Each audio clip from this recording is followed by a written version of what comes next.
Rasul Paulus pernah berkata, "Hari ini kami punyai dalam bejana tanah liat." Ini tertulis dalam buku 2 Korintus bab 4. Anugerah Tuhan adalah berharga dan kudus. Dari luaran, bejana tanah liat kelihatan tidak bernilai. Tetapi sebaik sahaja itu dipenuhi dengan Roh Kudus Kristus dan firman kebenaran, itu benar-benar mula menonjol. Pada kedatangan Yesus yang pertama, 3.000 orang dan juga 5.000 orang menerima kebenaran dalam sehari. Ini bukan kerana khotbah Petrus yang menakjubkan. Petrus hanya memainkan peranan sebagai bingkai yang bertujuan untuk menyelesaikan kerja itu. Selepas menerima Roh Kudus dalam dirinya, dia menyebarkan haruman Tuhan yang indah dan menyampaikan suara Tuhan. Kemudian, 3.000 dan 5.000 orang berkumpul seperti awan dalam sehari. Kita dapat melihat bab ini dalam buku Kisah Para Rasul bab 2. Walaupun Anda dan saya hanyalah seperti bejana tanah liat, mari kita letakkan karya seni dalam diri kita. Bingkai itu sahaja tidak dapat menarik perhatian ramai orang, atau menjadi objek keseronokan bagi ramai orang. Ia tidak boleh menjadi tumpuan perhatian semua orang. Namun, dengan meletakkan karya seniman yang paling terkenal dalam diri kita, kita dapat dikenali ramai orang dan berfungsi sebagai lambang iman bagi orang lain. Mari kita pastikan fakta ini melalui firman Alkitab.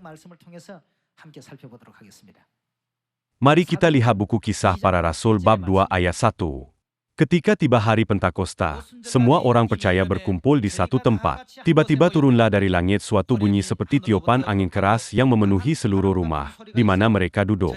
Dan tampaklah kepada mereka lidah-lidah seperti nyala api yang bertebaran, dan hingga pada mereka masing-masing. Maka penuhlah mereka dengan Roh Kudus lalu mereka mulai berkata-kata dalam bahasa-bahasa lain, seperti yang diberikan oleh Roh itu kepada mereka untuk mengatakannya. Tuhan membuka mulut Petrus melalui Roh Kudus. Sebaik sahaja dia menerima kuasa Roh Kudus, dia dapat menyampaikan khotbah yang mempunyai kesan yang lebih besar terhadap ramai orang daripada ahli-ahli falsafah terkenal di Rom. Tersukan dengan ayat 38. Jawab Petrus kepada mereka, "Bertobatlah dan hendaklah kamu masing-masing memberi dirimu dibaptis dalam nama Yesus Kristus untuk pengampunan dosamu, maka kamu akan menerima karunia Roh Kudus. Sebab bagi kamulah janji itu, dan bagi anak-anakmu dan bagi orang yang masih jauh, yaitu sebanyak yang akan dipanggil oleh Tuhan kita." Dan dengan banyak perkataan lain lagi ia memberi suatu kesaksian yang sungguh-sungguh, dan ia mengecam dan menasihati mereka. Katanya, "Berilah dirimu diselamatkan dari angkatan yang jahat ini." Orang-orang yang menerima perkataannya itu memberi diri dibaptis, dan pada hari itu jumlah mereka bertambah kira-kira 3.000 jiwa. Dalam nama Kristus, 3.000 orang dapat bertaubat, dibaptis dan masuk kebenaran hanya dalam sehari.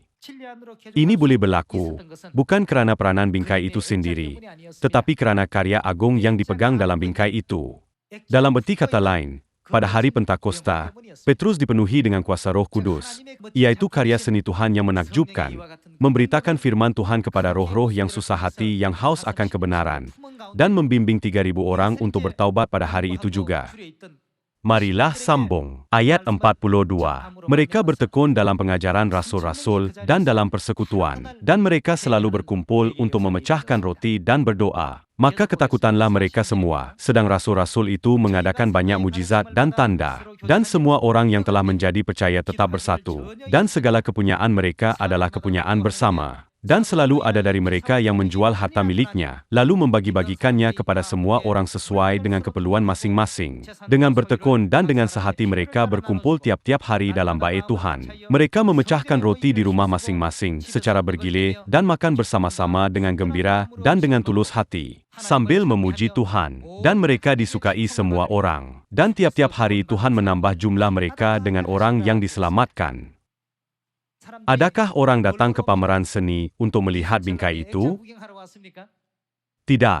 Mereka datang untuk melihat karya pelukis yang terkenal.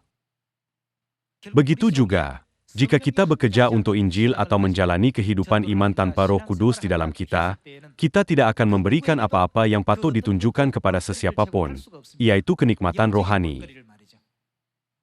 Oleh itu, jika kita berasa masih kurang mempunyai kuasa Roh Kudus dan masih lemah dalam kehidupan iman kita, kita harus mempunyai kerja seniman yang terkenal dan benar-benar luar biasa.